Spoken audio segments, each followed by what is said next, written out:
having a fully erect penis as you chainsaw the heads off of zombies. There's something about that is it's crossing over the line. It's hilarious. But I mean, I don't know that I could play the whole game like that, to be honest. But someone clearly is. Here we go!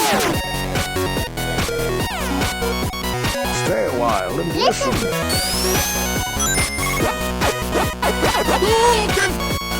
Now I find out.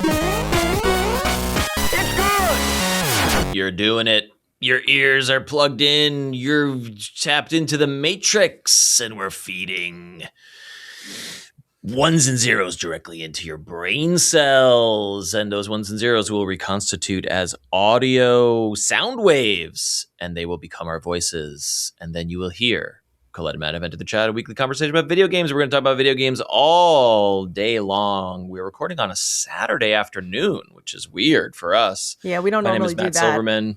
And the person sitting next to me, is Colette Bennett. Hello. Hello. I think you mean podcast award nominated Matt Silverman. Did you want to reframe that for everybody? That is not correct, and that is a false statement because you are speaking to an NYC Podcast Award winner for Best Kids Podcast. You won it? Yeah. This was not a plant. I did not put Colette up to this. She just did this. She went off script. Well, a couple days ago. Wait a minute. Did you post a couple days ago that you won or that you were nominated? No. So we went. So the cast of the show is near. It lives next door to you in Atlanta, right? But I'm here in New York, of course. And so my wife and I went to the ceremony last night. And we ended up winning the category, which was very, very cool. But I have not shared that publicly. So you're a friend, so I would have messaged you anyway. But yeah, by the time anyone's hearing this, perhaps there will be a post or an Instagram or something out there in the wild. But yes, you caught me. Wow. Well, congratulations. I could not be prouder of you. It's so cool to see something that you did that I thought, oh, this is so cool. But it's also like, it's not niche exactly, but like, it's so different that, you know, you can, I feel like it's a gamble where you can be like, I'm doing this different thing and it's really cool, but will anyone ever notice? So totally. Like to see you get like accolades just like makes me incredibly happy. I'm so happy for you. Appreciate that very much coming from you and as a friend and as a fellow like ambitious and creative person. That means a lot. Just for context for listeners, and I'll just plug the show because like we're just so proud of it. We're just and I think regular listeners might be aware of it, but I love improv comedy podcasts. I like the art form in general, but like having access to it 24/7 through a variety of podcasts and shows like that. I love it. And then as my kids have gotten bigger, they have been they listen to a lot of audio and podcasts and audio books. And I was like, oh my God, my kids would love improv comedy shows, especially there's a lot that are rooted in like fantasy and sci-fi, and D&D obviously is a huge component of that. And as I listen to all of my favorite shows, I'm like, everything in these shows is dick jokes and cursing. And there's just, I can't. Where's their show? There's no way to share this with the kids, not yet anyway. Yeah. So I was like, there must be improv comedy for kids. There must be something out there. And the more I searched, the more I was like, there really isn't. And even the mainstream touch point for improv, which is, you know, Whose Line Is It Anyway? You know, either the old version or the new version, like that's a TV show and it's mostly family friendly, but it's not necessarily like for kids. Right. And I had the idea of this concept rattling around in my brain for years, but I'm not an improviser and I know people here and there, but I'm like, it's one thing I can't make, you know, I like you and I sit down. It's like, we talk about games, we know games, I can push buttons and here's a podcast. Like I can make that, but I can't make this thing that I wish could exist. And then the very short version is that I interviewed someone. You kind of did make it in a way. Well, sure.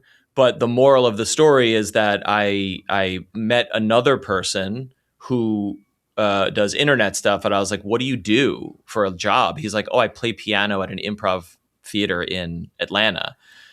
And I was like, what the fuck? At And Dad's so garage, right? at Dad's garage. Love And it. so I was like, I have this idea. What do you think? He's like, yeah. You know why? That was the other thing. Everyone I told this idea to in the world of media and comedy, they were like, oh, I think you should do this. And I'm like, okay, do you know anyone? And they're like, well, I don't know. No. I didn't have anyone. So by some miracle, this gentleman, Matt Hobbs, who is a brilliant improviser and musician, he was like, let me talk to my buddies at Dad's Garage. So he blasted out an email. 5 people responded. All 5 of them I got on the phone with, and immediately it was like, oh, these people are so wonderful and excited and generous. And then I was like, hey, what do you think of this idea? Would you be interested in making $0 for like years, and while we make this dumb thing? And every single one of them, you expect some of them to be like, well, I'm really busy, I don't know, maybe we could arrange something. Every single one was like, no, we have to do this. Let's do this. And well, so they're doing improv, which like improv is not a thing you're making a lot of money at doing, or even a little anyway. Theoretically, it's like love the game stuff. I can't speak for their livelihoods, but all 5 of these people are professional theatrical performers who do improv for their job most of the time. They do scripted work and commercials and workshops. They do a lot of things, but theater is their job. That is how they make their living, and they take it extremely like seriously. But when I say that, I mean like they are the funniest people you'd ever meet, and so seriously, and like they are committed to the ridiculousness of this craft. And that was the other thing to me of like, as a fan of this media, I was like, not only can I not make this myself, but even if I find people who are interested, like they have to be amazing for this show to even work. And truly, as if the heavens opened up and dropped the 5 most brilliant people in my fucking lap, all of them were like, yeah, this is so great, we have to do it. And so we workshopped it, we developed it, we messed around with the characters a little bit, and eventually through just kind of kicking it around, we figured out that like, okay, it's for kids, but it's also very funny for adults. Like we are cracking up throughout everything. So if you like Comedy Bang Bang, if you like Hello from the Magic Tavern, if you like Critical Role, like you will also like this show because it's like for kids and it's built on kids' ideas who call in to create the adventures. But like very little of it is like kids, Kids it is only. It's like kid friendly in a specific kind of way. Correct. So cool. Correct. So we are very honored to be recognized, and we have this growing audience where it's like this is our other challenge, which is like, and thank you for letting me talk about it a little bit here. Yes.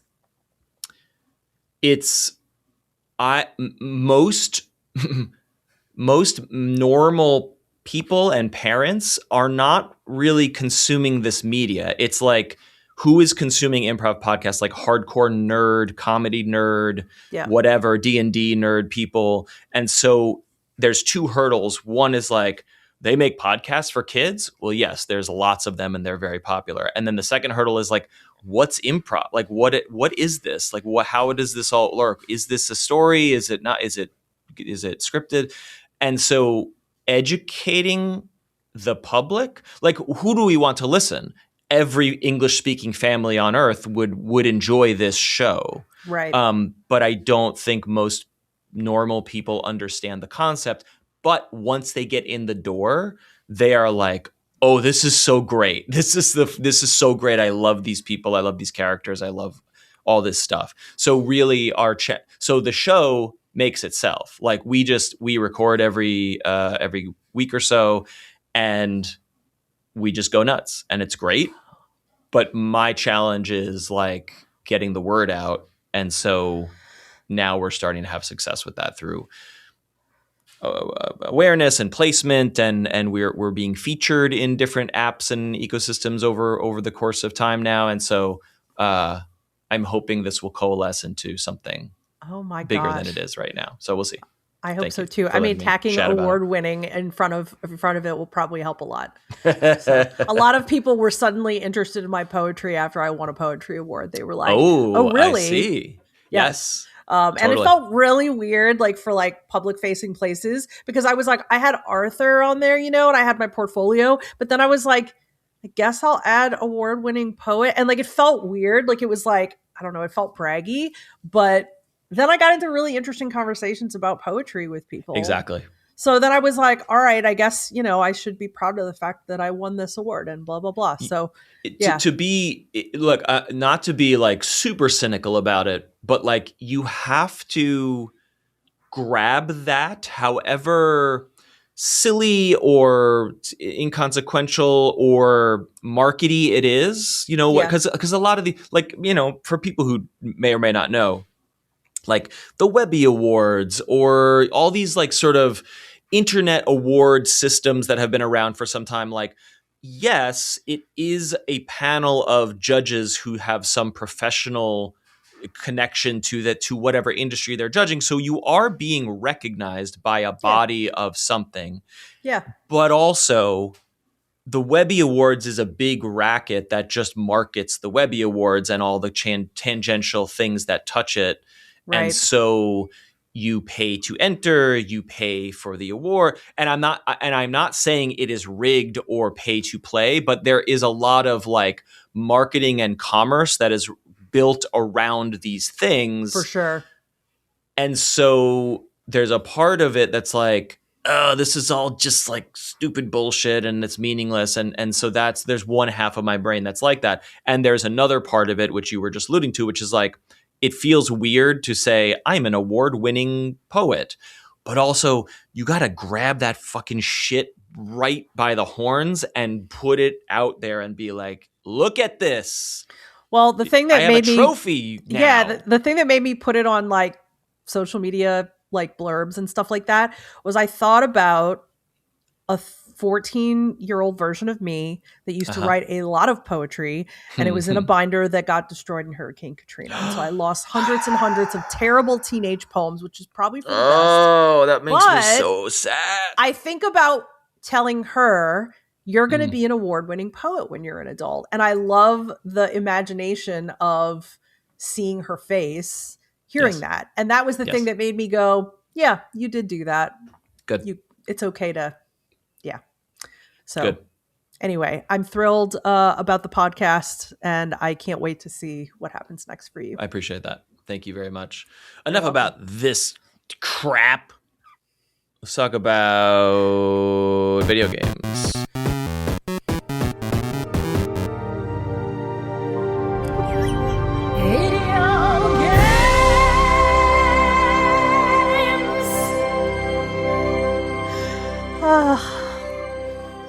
Video games.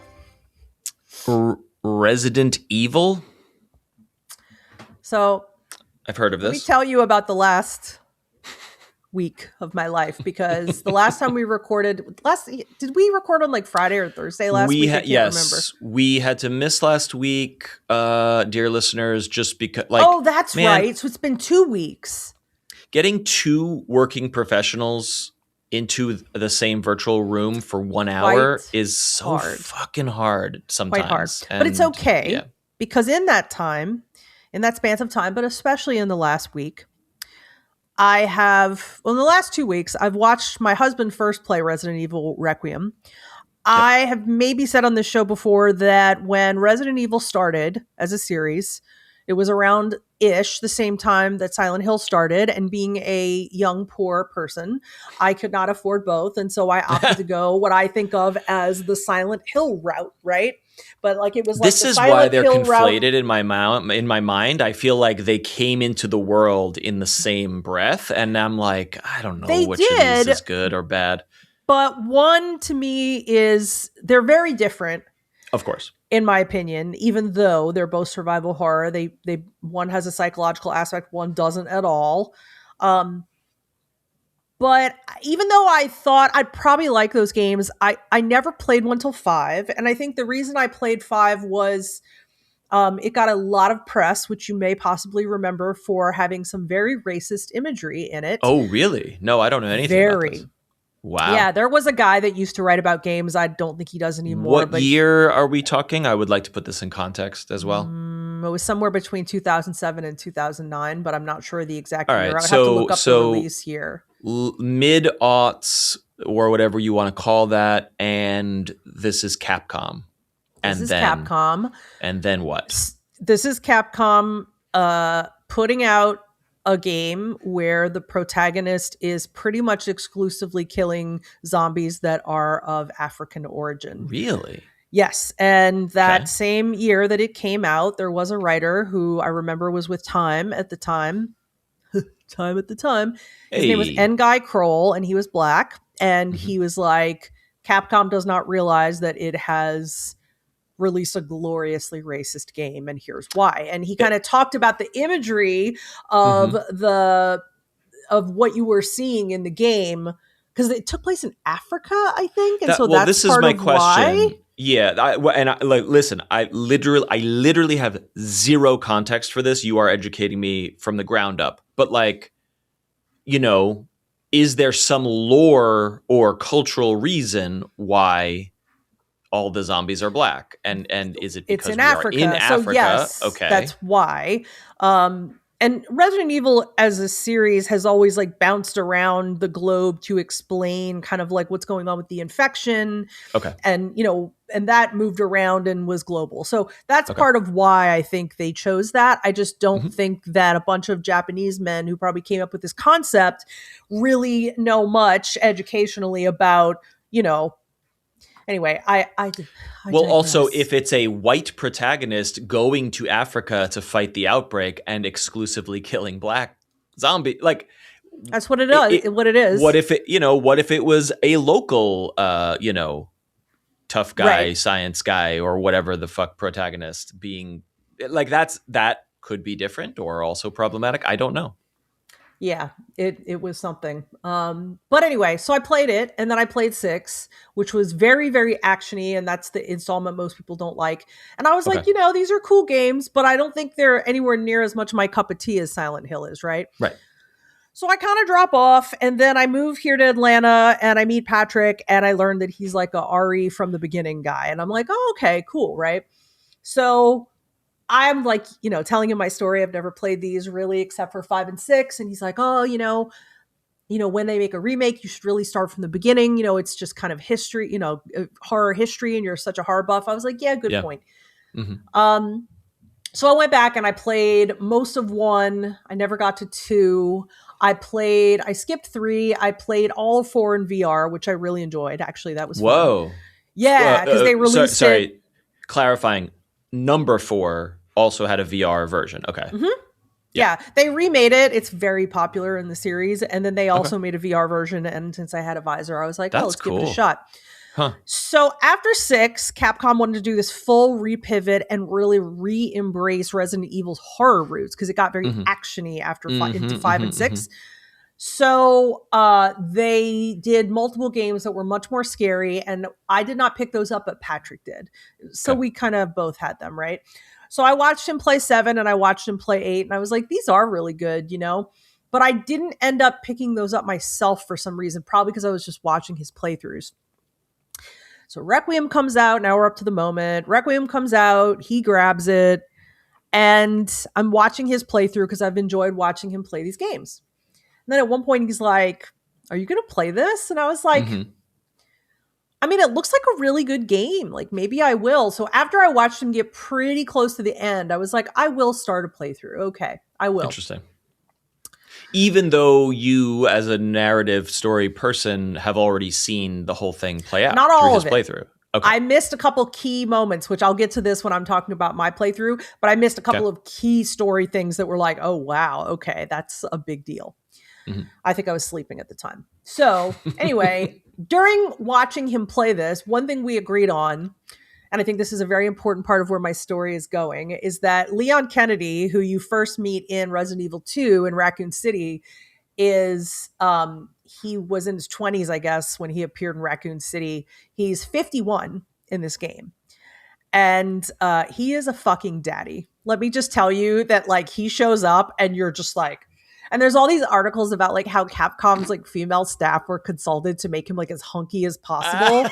It's freaking hilarious. And let me tell you, they did a great job. Like, This your guy's boy, not 50 years old. Like, I get it that the character canonically is, but like whoever mocapped this guy is like 19. Yeah, it's pretty funny because like they put wrinkles on him and they put like stubble on him, but he also has like the jawline of like a 22-year-old. Like, it's like the only way you get that is like plastic surgery. But anyway, that's, you know, we're playing a video game. Okay, let me correct you. I think you mean looks maxing, my friend. Oh, right. God, fuck me. So anyhow, pretty quickly, as soon as I start my playthrough, my husband, who likes to poke a lot of fun, is like I know we got to get you to that, because the game switches perspective. So you start as Grace, yes, I've heard this. Is an FBI analyst, and then you play a period as her, and she's kind of like, I don't know if weak is right, but like she's not a field agent, so she's not really like prepared to be in what's happening. Right. So you play a lot of like stuff with her that's very inspired by the original, where like you don't have a lot of ammo and like you're just trying to your melee is like like that's it, you know. But is that working for you? Because I've heard a little bit of discussion where it's like, oh, like I get that you're supposed to feel vulnerable as Grace, but also people are like, I don't really like her and I don't like playing as her. Do you feel that like way? her, but I think it took me, because she absolutely powers up. I mean, she's no Leon, but like she powers up. And I think that what Capcom did is very interesting, because they really lean into like the helpless trope with her. And then you get these sections where you play Leon, and all that, like the first section where you play Leon, literally like within like 2 minutes, you are given a chainsaw and you get to just start chainsawing them all. Yeah. And after like having to be so careful and sneaking and like conserving your ammo, being given the chainsaw is like so cathartic. You're just like, it's such a good, like, that's what video games are. It's so fun. The feeling of weakness and vulnerability, and then somehow unlocking a feeling of power. That's what we are here to do. So this sounds like a cool concept. I liked it. I like it. And like the way they thread it together is like you will have these chunks of playing her, then playing Leon, then playing her, then playing Leon. And I feel like they balance each other really well. And you get all the elements of survival horror. You get the action that was in 5 and 6, but you don't get so much of it that you feel like Resident Evil isn't Resident Evil anymore. Okay. And it's nice, right? Yeah. So anyway, all that aside, on day 1 of me starting my playthrough, my dear husband says, I bet you there's some good mods for this game. I'm like, you think? He's like, already yeah. This game is just out. Am I wrong? Like 3 weeks old, I think. 3 weeks? Yeah. Yeah, no, they're doing it on day 1, man. They're doing it on day 1. So pretty quickly, he ascertains that there is a mod that you can apply where you can make Leon shirtless. Great. And he's like, okay, we're getting that mod because I want to see Daddy as Daddy was intended. And I'm like, absolutely cool. So my husband puts a mod so I can play as topless Daddy Leon. And I'm not going to lie, I saw screen caps of it, but when I actually went into that first section with the chainsaw and your boy was like shirtless with his like gun holster thing over his naked body, I was like, this is very good. This is good. Here's my technical, what I would like to ask the modder. You may or may not know. Is he model? Did Capcom create the body, and is this the canonical real body that's under the shirt, and they just removed the shirt or the jacket with mods, or did they have to rebuild him? No. When he has got clothes on, that's definitely the body that's under there. Yeah.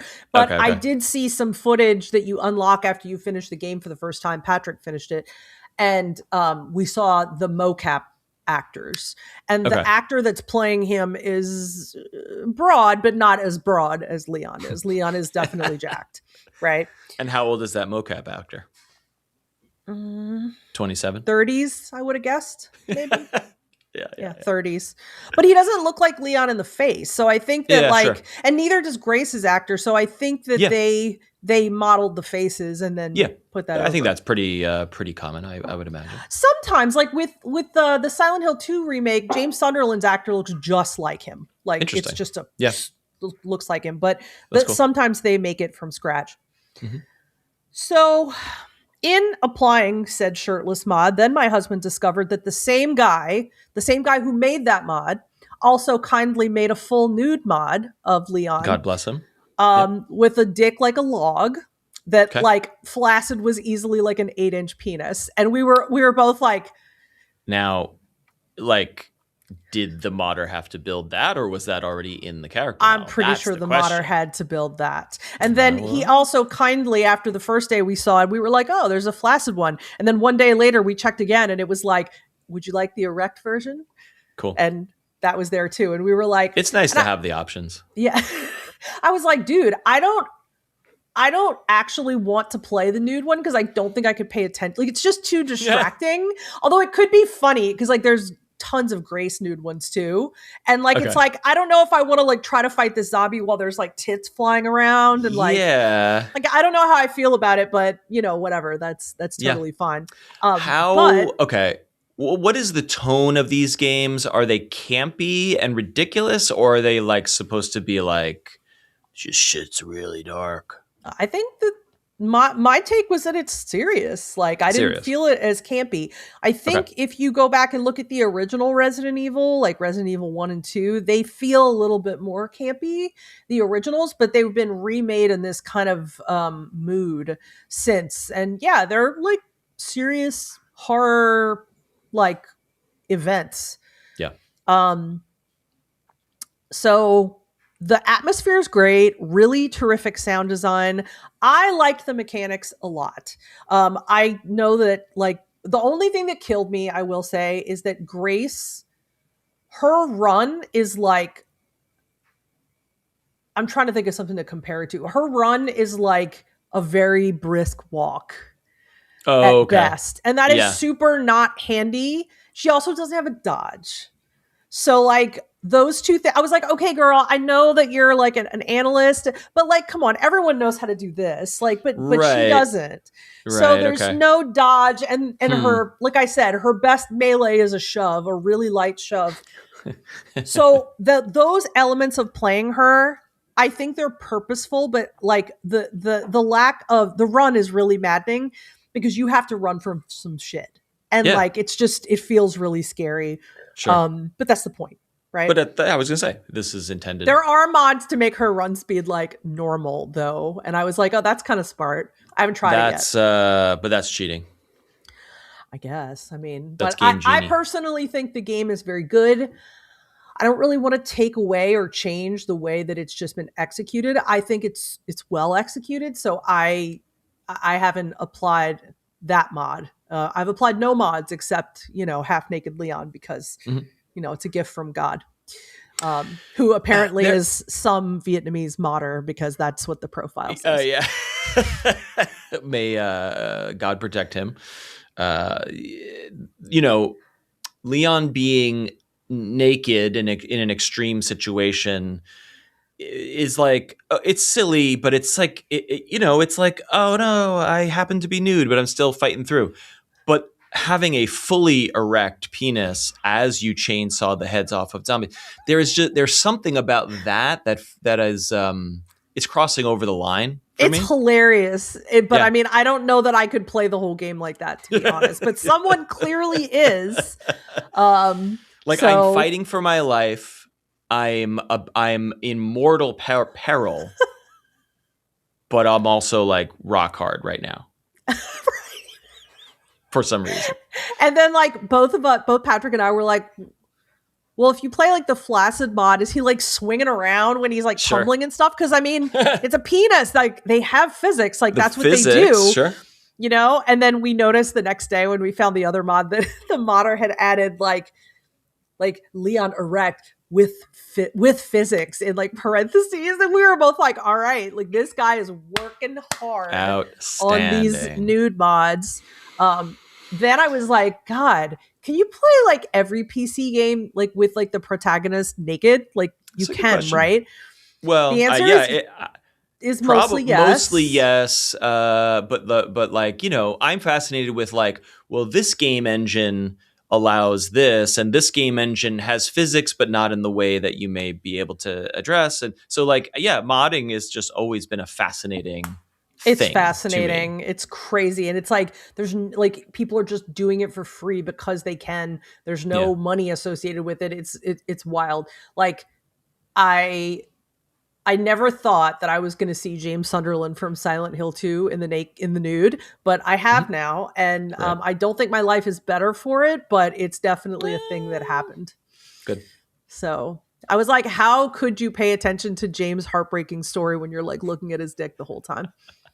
Can you please make an excited or titillated face right now so I can get that for the thumbnail? We're Do you want me to look live to the left or to the right? You do you. I'll work around you. Okay. Yeah. That's it.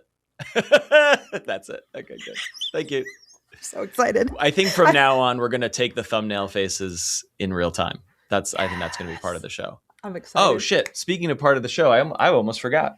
We have to do trivia. Oh, I got the cards trivia right here. But please continue before we'll do that as the next segment. So aside from Grace's glacial run speed, I think, like handling of guns is fun. The guns look good. I watched a really interesting video where someone interviewed a gun seller and specialist, an expert about all the guns and the ones that are real and then the ones that are like made up for Resident Evil. Okay. And that was very cool to just like get a very clear look at like, how real are they really and how well do they compare to real firearms in terms of handling and such? When does this take place? Is this in the today times? Is this 50 years ago? Like, what is the setting of these games? I know it's 20 years after Raccoon City, and I know Raccoon City happened in the 90s, I think. So that would still put us in like the 2010s, but I don't think there's a point in which the game says we are in this year. Let me put it this way.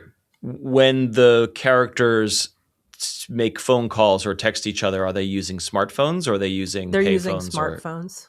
Okay. I mean, like, I think the iPhone came out in what? 09? 09 or yeah. Like that. I had one in 09, so it had come out by then.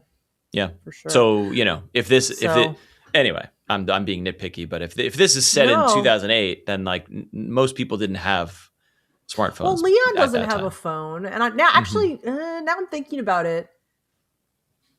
I'll get back to you on this, but sure. Now that I think about it, Leon doesn't. You never see Leon with a phone, and I don't think you ever see Grace with a phone. But I'll find out. And to ask an adjacent question, like this is happening in the real world, world where real history has happened. It's not some alternate universe or fantastical world or anything, right? No, yeah. It's not. What city are we in this one? Does that matter? I think from what I saw in the opening sequence where Grace is going to the first place she goes in the game, I think that's in New York. It looks like New York, but It does not say where she is. Right. So I'm going to have to look up all these questions because now you've got me curious. No, that's just interested in the lore and whatnot. Yeah, and I'm glad that I'm playing with someone who knows the games well because I just got to a part for Leon that is like a big tie back to like older franchise stuff. And I would kind of know, but it's not the same unless you have someone to really explain to you like, oh my God, this is happening. It's been this long since this happened. And it's got a very confusing timeline overall, all of Resident Evil. So I'm really glad I had someone to kind of tell me. So I think you're saying the games are connected, meaning they're not anthologized in. No. This is actually what I wanted to ask you. You've explained Silent Hill over many episodes, and I have a decent grasp on it. But like the newest one, who's the Minoko? Am I saying that right? The protagonist. I think she has a different name, and my brain is also blanking out, but it does not have any connection to any of the prior Silent Hill universe. Yeah, that's what I mean. Right. Yeah, like it doesn't even have the same creatures. Yeah, exactly. So, but by comparison, you're saying Resident Evil is a timeline, and there are characters and events that are connected throughout the series. Correct. Yeah. Okay. Correct. There's a couple of running characters that are not in every game, but they've been in a lot of the games. Leon is one of them. He first showed up in 2, and then I think he's been in several since then. Chris Redfield is another one. He's been in several of them. So yeah, there are like some canon characters that so then I'm going to assume that like the zombie situation is like an ongoing problem for humanity. Then these are not one-off things. These are like a progression of I'm pretty sure I'm pretty sure it stemmed from the first game, but that would be a timeline question. I don't even know the answer to that. I just assume like anywhere Umbrella Corporation is involved, there is something going on with the zombies, and it's their fault. And okay, so this is science has gone awry. This is not some cosmic horror or whatever. Okay. Yeah, no, that's, I think, what's different. One of the key differences about Silent Hill and Resident Evil is that it's very world-based, science-based kind of stuff. Yes. Someone made this infection in a lab, very different from, the psychological horror elements of a Silent Hill. Supernatural forces. Supernatural, also religious. Like Silent Hill has a lot of like religious shit in the first one, and that ties into the third and such. So yeah, very different types of themes. Good content. But yeah, so digging it, having a really good time. It handles fun. It is fun. Great music.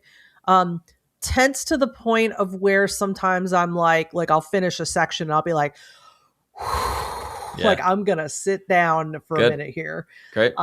So a lot of fun. I think I'm maybe 55 to 60% of the way through. It's not a super long game. I think it's like one playthrough where you're not exhaustively searching everything is like 10 to 11 hours. Yeah. But it's Are you playing on PC or on PS5? PC. And why did you choose that version? Because I play everything on PC now. I don't think I've even turned on the PS5 since Silent Hill Very 2 interesting. Remake came out. Okay. Yeah, I really am like almost a pure PC gamer at this point, which is but then I mean we've talked about this, but are you in your setup now? Are you kicking back with a controller, or are you mouse and keyboarding this? Mostly controller. Yeah, okay. Yeah, I mean if a game has no other option, I'll use the mouse and keys, but it's all controllers probably always going to be my pick, I think. Yep. So yeah, enjoying it. We'll report back. Probably will never play full nude Leon mod, but never say never. Yeah. New game plus. New game plus. Now maybe my husband will, and I mean if he does, that will be another level of how funny he is. Exactly. But in the interim, yes, this is where we're at. So good stuff. Good stuff. New game plus is flaccid. New game plus plus is fully engorged. God. Why? Why not? Why? I mean, hey, Grace is naked too, right? So why not? It's all about it's an equal opportunity. Yeah. Yep. People. All right. Before we move on, let's do some trivia. Yeah. So the score is 1-0. You have answered one question correctly. I have not yet answered a question. I'm trying to pin a little scoreboard to the podcast channel in the Discord. Right. But I think Discord, the tech / company has changed something about pinning permissions. So I can't seem to pin or unpin anything anymore. And I don't know why, but I think you or Patrick have to like set something different, change something. I can remove the pin that leads to the show, which I'll do right now. Oh, no. I think right now it's just like a description or something. Discord failed to unpin that message for some reason. Sorry about that. That's the message I'm getting. Yeah. So you, for whatever reason, you and I, even though we are moderators, are unable to pin, which is weird because I've been pinning things in the server for 1,000 years here. So and we have other channels that have like multiple pins, don't we? Yeah. It's I don't know what's going on. Anyway, we will figure this out, and then you can get a running total. A running tally of the score. Yes. And you can, of course, play along at home. So for listeners or viewers who may not remember, I have a deck of cards here, which have video game trivia, and the trivia is actually quite good. I'm very impressed with it. And we're using the honor system where I'm going to pull a card up and not look at the answer, and then we will decide or we will each say our answer. So I'm shuffling this deck, and I will be pulling a card here, and I will be reading. Question: in the Dragon Age series, who is Morrigan's mother? Oh no, not going to get this. Never played a Dragon Age game in my life. I played Dragon Age 1 or Origins, or whatever the first one is, and I didn't stick with it. It's not that I didn't like it, I didn't get a groove with it. So even though, this is a series that is certainly appealing to me. But I don't know the answer either. Okay. Well, I guess we're going to find out.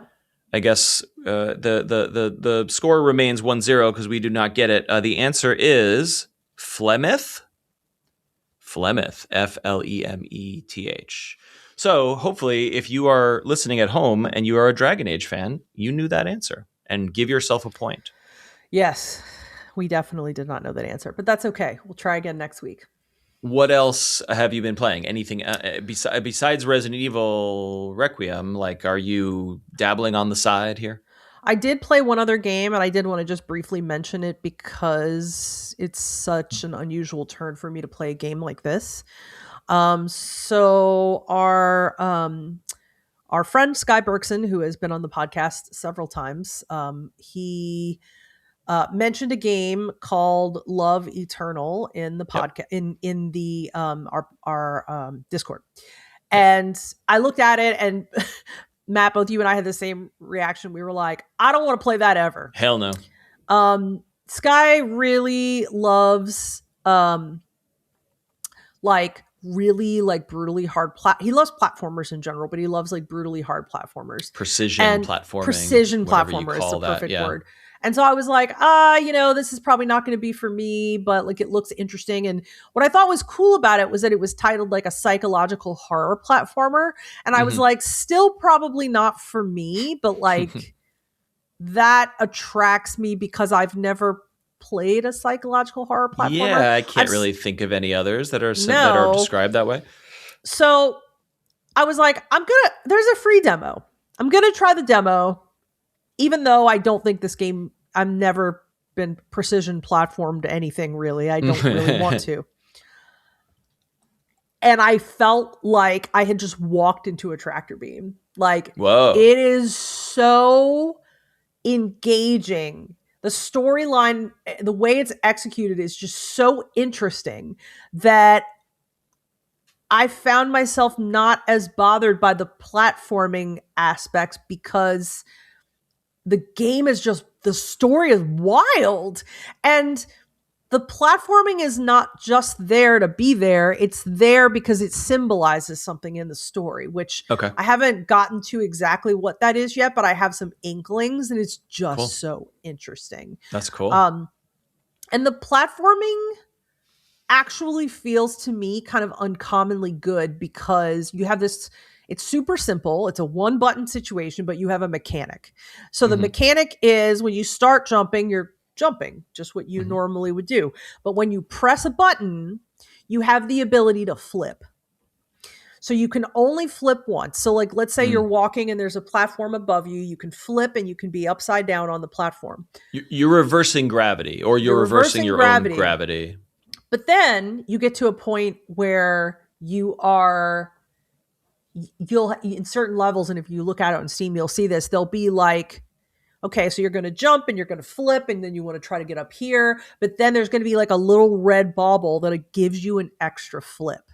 I see. And then once you start navigating to that point, then you're like, oh, okay. So I have to use my initial flip to get over here. And then I have to use my red bauble to get another flip in so I can get over to this part or this part or this part. So then each room or stage is a bit of a puzzle then, right? Yes. Yes, that's exactly what it is. So you're not just I'm going to jump from here, here, and here.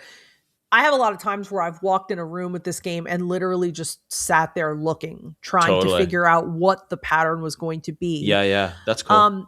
as I was telling Patrick when I was playing it, the death is great because when you die, you just hear like a sound and you're immediately back on the board. It's like Which is, I know, yeah, zero that's zero 1 seconds. Celeste and Meat Boy and all these other precision too. platformers. I think that has become sort of standard, which is great because you can just like, let me try again. Let me try again. Like you don't feel the frustration of like, oh, like you're just like, whatever, let's just keep going. Yep. I have hit a point playing the game a couple times where I've been like, I need a break now because like to die over and over trying to figure out one place can sometimes be like, oh, I need a minute. Also, you kind of have to execute the whole puzzle. So let's say you have to go through a bunch of spikes and you have to hit 4 of the little red things so you can like flip, flip, flip, and flip. And if you don't hit them all and get the timing right, you're going to die and be back at the beginning of that section. Mm-hmm. So that takes a little bit of getting used to. But I've never played anything like it before. Interesting. Like this hybrid of the precision platforming and the psychological horror it was just too appealing to me to pass up. And I played the demo all the way to the end, and then I was like, I can't believe it, but I think I'm gonna buy this game, which is like $9. Oh, I didn't realize it was a demo first. That's great. Yeah. So I played the whole demo, and I was just entranced, and I was like, I gotta play this. I just gotta play this. So as of the podcast recording today, I haven't finished it yet. I don't know how far I am, but I don't think it's that long. I think it maybe is like 3 or 4 hours long or something like that. So yeah, Sky said he finished it, I think, right? He did. But it's and it's interesting. There's a quote on the Steam page from Shack News that says, if you're someone that finds themselves complaining about the state of modern games, which I'm not exactly, but you owe it to yourself to play this game. Even if platformers aren't your go-to genre, the story is a strong enough motivator to see it through. And I was like, literally describing you. Describing and your experience. I was like, I think at the time I thought, well, I'll try the demo because, the demo's free. So whatever. Shout out to demos, because this is a great example of a game that you're like, I don't think this is for me, but I will try it. But if there was no demo, we would not be sitting here talking about this game right now. We would not. Like I wouldn't have just spit up the $10. I would have been like, looks really cool, but I don't like precision platformers, blah. So it definitely made me think. And like with Celeste, what's interesting is that Celeste was like, had a big mental health theme. Did you play it? Well, a little, but I had friends recommend it. And then I was like, all right, that's interesting to me. I'll play it. And I couldn't put up with the platforming at that time. Like I was like, it's just too frustrating. And something about the way this game is executed made me just go right past that and have no issues. That's so really maybe it's interesting. A game on game thing, like a game by game situation. Yeah. I don't know. But yeah, it's really, my experience with it so far has been that it's just not like anything I've ever played. And I love that. That's great. Yeah. It's great. Love Eternal. Love Eternal. It's $10 on the Steam store. I don't think it's anywhere else, but I'm not really sure. That was my next question. If it was, if you could do a Switch version or I don't console. know. I don't know if it's anywhere else, but it may be soon. Yeah, very, very good stuff. We'll keep an eye on it. Yeah. Great. What do I have to add here? I have been mostly playing games I've already been playing. Yes. I really, the Elder Scrolls Online, which I had been dabbling in, got a massive, massive update last week that changed a lot of things, including quality. I won't get into it, but quality of life and accessibility of content. I don't mean accessibility features. I mean that this game is an MMO where you buy the base game, which is usually probably like 20 or 30 bucks, but I think I got it for $5. So basically I was like, I'll mess with this.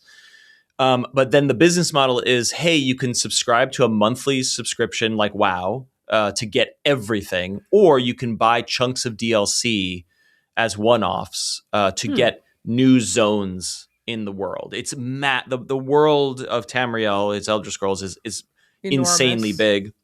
Wow, I bet the mods for that game are wild. So it's been around for so long. I can't speak to the mods that do like cosmetic things, but I find this. I'm glad you asked about that. I find this very interesting that for multiplayer games with not competitive, but like you don't want cheaters. You don't want modders to create advantages for players because Sure. that's against the spirit of the game and probably against the terms of service. But there are tons of, I guess, what they call add-ons, which is like, hey, it's really hard to see the market prices of whatever you're trying to get in various places. So I could go to a third-party website, or I could just plug this data into my game and just see it in the game.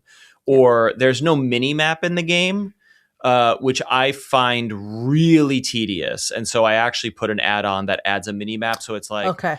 I know I'm going here. I see the marker on my compass, but without the mini map, I'm like, where am I? Okay, gotta go over here. Where am I? Looking at map, looking at map, and it just is such a burden. So anyway, there are lots of quality of life add-ons for this game, some of which I use.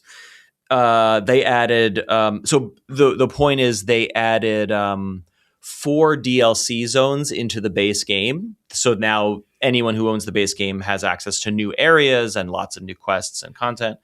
And they're reworking classes bit by bit. So there's a lot of stuff in here that I won't get into. But I was like, oh yeah, actually, the thing that I'm most interested in is now I can put more stuff in my house. There was a limit to how many things I could put in my small to medium-sized house, and now I can put lots more furniture in there. So I'm like, yeah, I'm gonna do more Animal Crossing in Elder Scrolls, and that's so I'm just like turning off the brain and putting on a podcast and grinding various currencies to unlock different tables and chairs and whatever the fuck. So fun. That's awesome. Elder Scrolls, Monster Hunter Wilds, again, now after a year, runs really good. Playable. And there are lots of cool hats that I want to get. And there are now like very challenging monsters. They did a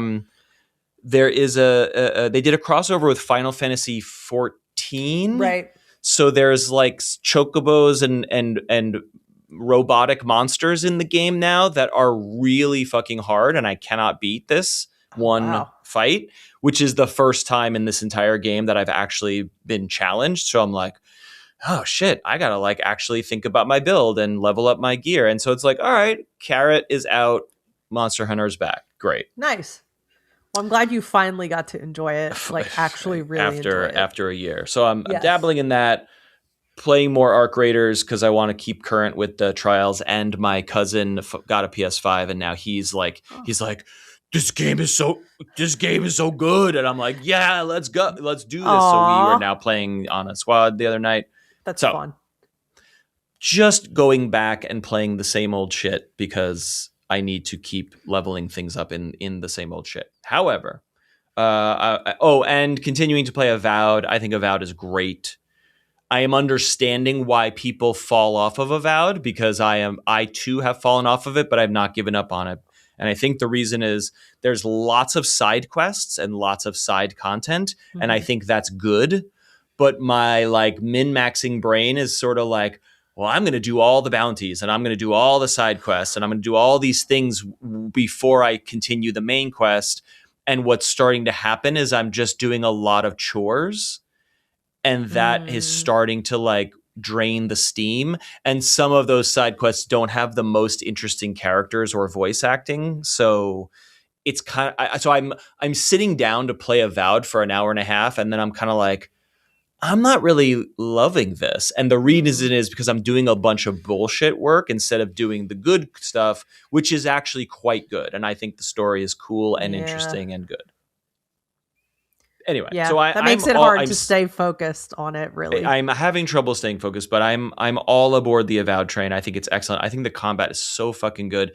And it makes I'm having a hard time specializing because I'm like, I'm definitely a sword lady with a spell. I'm a spell sword for sure. And then I get a cool pistol. I'm like, what if I was a pistol lady with a sword? Can you change things around? Magic. Like, you can do whatever you want. Nice. Yep. And that's it's really fun. Every single weapon is like, oh man, this is also cool, and I also want to do that too. So it's great. I like it. The companion characters are cool, and I like the universe. I like the Pillars of Eternity world. I played Pillars and liked it a lot. Yeah.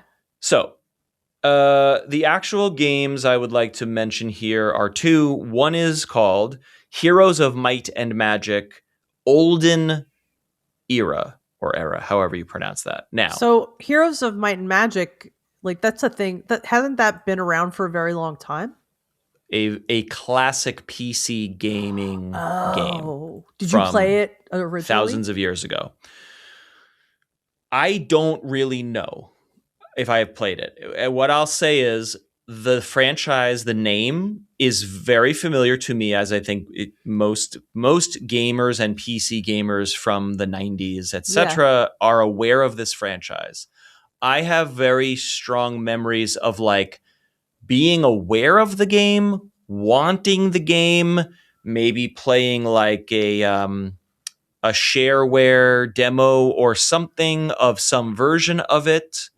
But there were many of these games, and I do not recall specifically. Like, I have very specific memories of playing Warcraft 2 or Age of Empires, right? Like, we played those over the dial-up telephone line for Man. many hours, but I do not have specific core memories of playing Might and Magic.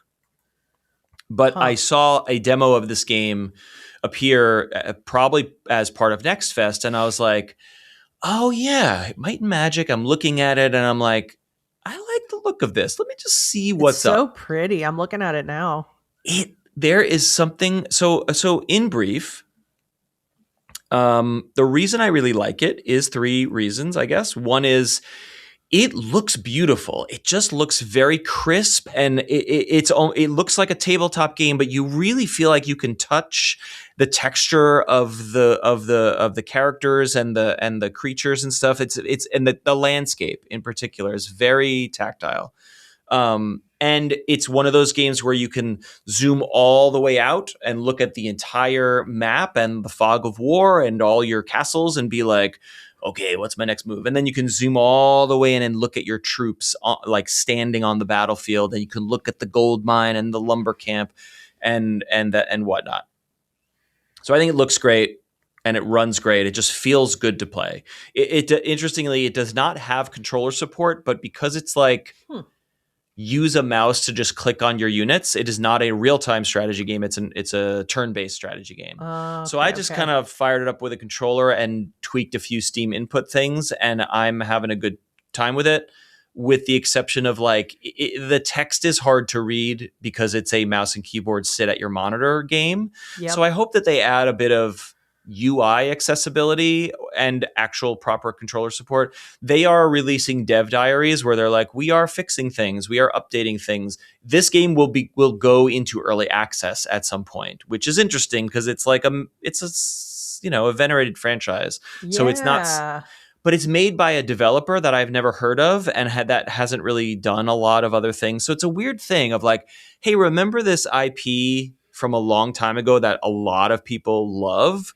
Here's some random developer that's going to do it, and best of luck. And they're doing a great job. I just don't know anything about what this is, what's going on here. Makes me wonder, like, I'm sure all the old games are available on like Good Old Games or whatever. That's a good question. I actually did not even look. I bet you they are.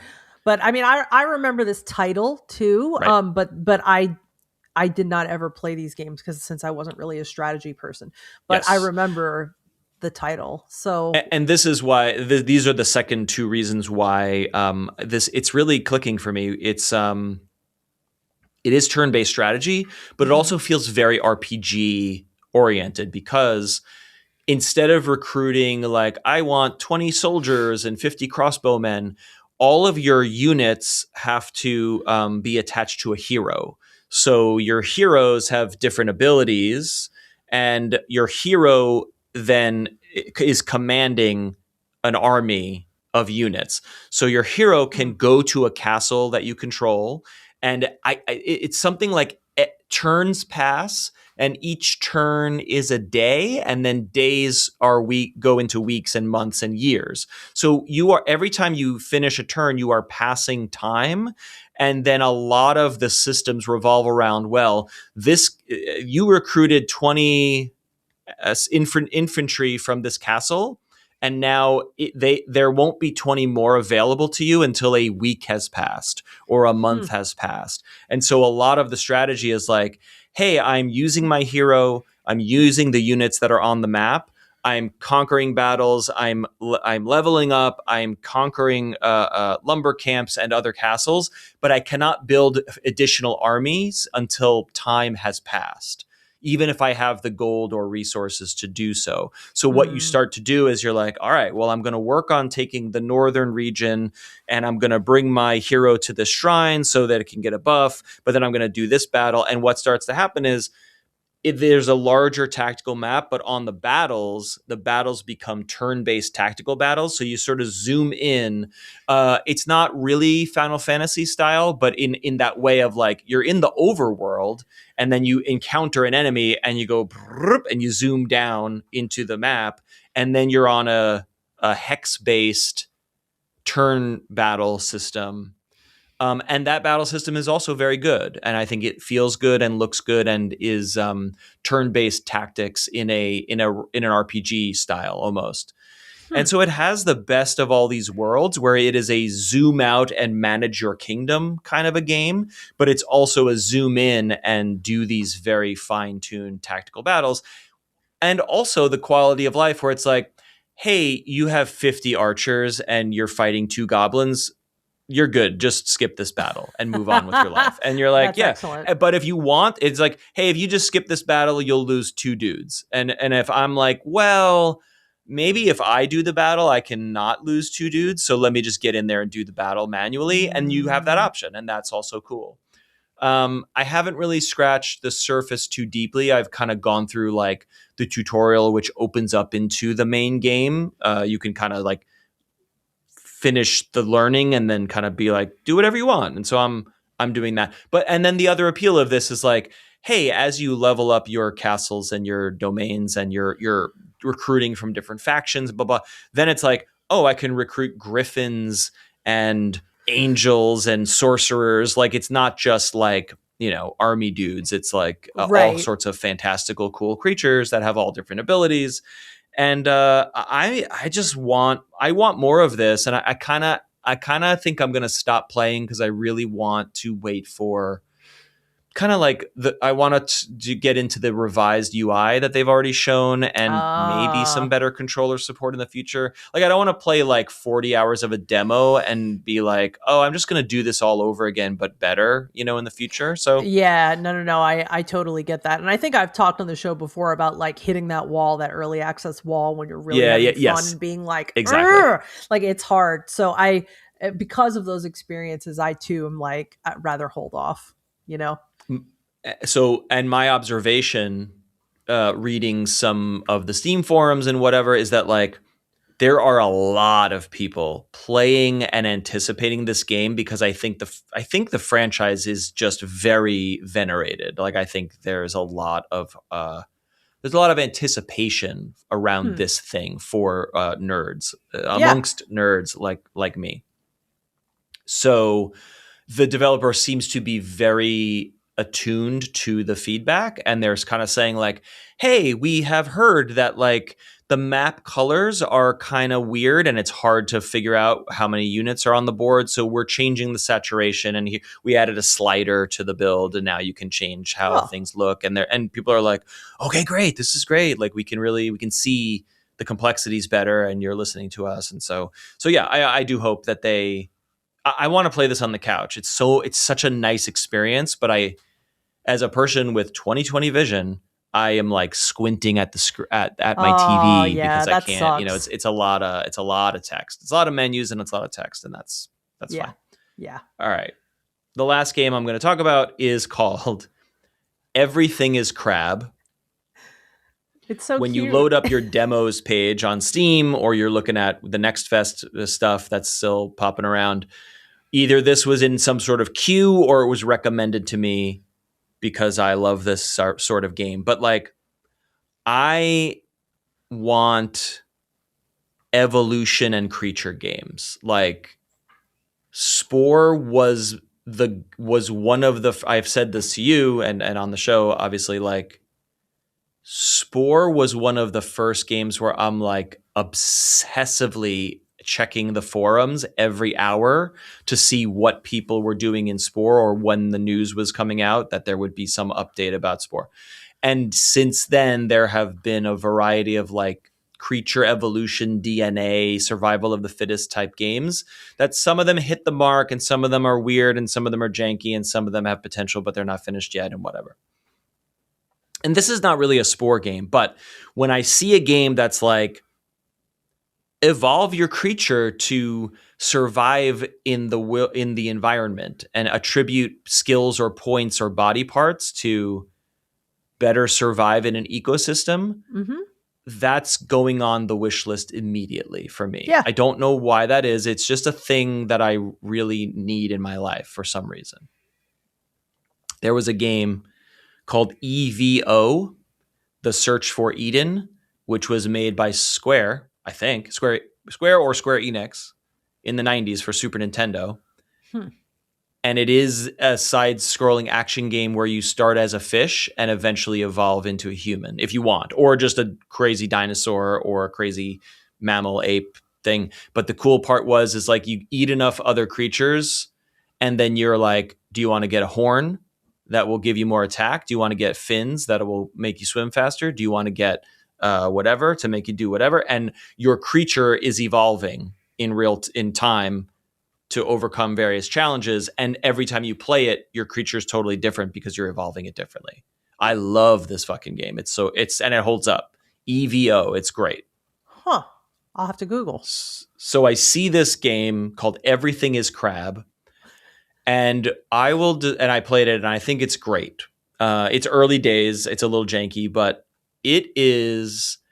Imagine if Vampire Survivors was a game, but instead of auto killing and everything is out to kill you, like every zombie, every skeleton, every slime in Vampire Survivors is moving toward you to kill you, right? In this game, which is similar, a 2D pixel game, it's you as a very weak creature to start, and it's run-based like a Vampire Survivors, but all the creatures that are out in the environment, they're just doing their own thing. So some of them are living life, some of them are killing each other, some of them are hunting you because you are an animal trying to survive in the wilderness. Okay. And so you then make this decision to, okay, am I going to hunt and kill the vulnerable animals? Am I going to scavenge food that has been left behind by other creatures? Am I going to run away from the predators hunting me, or am I going to fight them? And as you eat food and kill other creatures, you gain points. Vampire Survivor style. You're not picking up gems, you're eating food to level up, and then you get 3 choices in that sort of Survivor style, which is like, hey, do you want to run a little faster? Do you want to survive a little better in hot environments, or do you want to kill things with bigger teeth? And you're like, well, there's some interesting stuff in the desert area that's a little bit to the west, so I'm going to do the desert survival. And so you choose that, and suddenly your little blob dude has like, turns a little bit redder and has like a little bit beefier armor or something. And you're like, okay, cool. And that enables you to move through hot environments without like drying out as fast. And so you're like, all right, I'm in here. Whoa, there's like really hostile enemies over here. So I'm going to try to run away and get, and then you level up and it's like, all right, you want those bigger teeth? Or what if you could have an aura around you that charms other creatures to fight for you? And you're like, I'm going to do the charm thing. So now you have a little circle around you where you're like, you're eating, you're surviving, you're running away. But then as enemies attack you, some percentage of them are like, oh, I'm stopping attacking you. I get a little heart over my head. And now those enemies will fight against other predators and defend you from predators.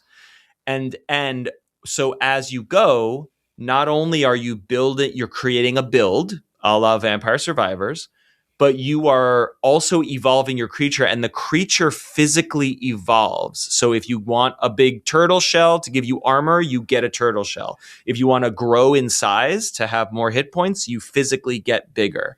And so every run of this survivors style game, your creature looks and behaves and feels different to play as you build your build. And I'm like, again, as like an evolution creature guy, I'm like, yes, they did it right. Because it's not just stats, it's stats plus feel and look. And so sometimes you become this big chomping alligator, turtle, mega chomper guy, and you're like, and sometimes you are a tiny rabbit fish guy who's just running away from everything.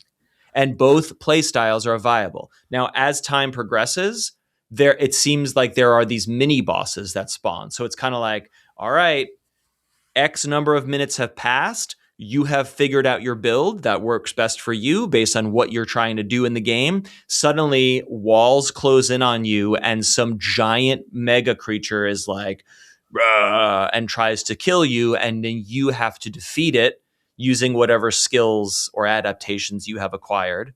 And then you defeat that boss, and you get a bunch of experience food, and you level up, whatever. Maybe let's call this the golden chests in Vampire Survivors, where you get 5 power-ups instead of 3 or whatever you call it. And then you proceed with the run. And you are trying to survive as long as you can until you die. And then when you die, it's like, all right, you got X number of currency. So go back to the main menu and put points into various stats so that on your future runs, you can do better. So it is a run-based Vampire Survivors, Hades-like, whatever, however you want to call it.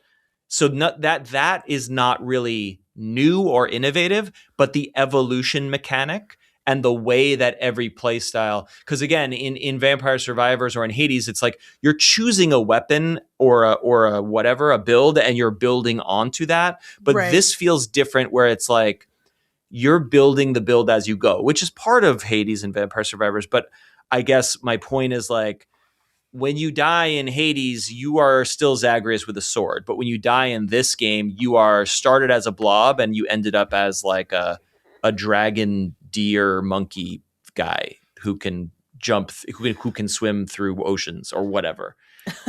And I just fucking love that. I think it's cool. And I think this game has a lot of potential. I think it has a lot of interesting ideas that I would like to play more. I should try it. It has a demo, right? Yeah, I'm playing the demo. It's not out. I think you would really like it. Yeah, I think you'd really like it because you like these games, but it is so different from these other games. Because again, if there's no predators around you, then you can just sit there. Like, nothing is coming to kill you until it is, and it's different in that way than other games. Because in every other game, everything on the screen is killing you. But in this game, it's more like an ecosystem. And the animals are killing each other and hunting each other. And so there's other strategies where it's like, all right, well, if I am pretty fast and sneaky, I can run away from the animals attacking me, and then they will get distracted and attack other creatures. And I'm like, yeah, that's so cool. I like it. I think I'm going to try it. Like, I don't think I would have necessarily chosen it if you hadn't brought it up. But now that I'm looking at it and listening to you talk about it, I'm kind of like, all right, I kind of want to see what this is like. And if I bounce off, it's a demo, whatever. No, absolutely. And I think the name of the game is bad because it's called Everything is Crab. And nothing about this game so far has crabs in it. Like, I'm sure you can evolve crab pincers and that's part of your build or something, but like, it's not a crab game.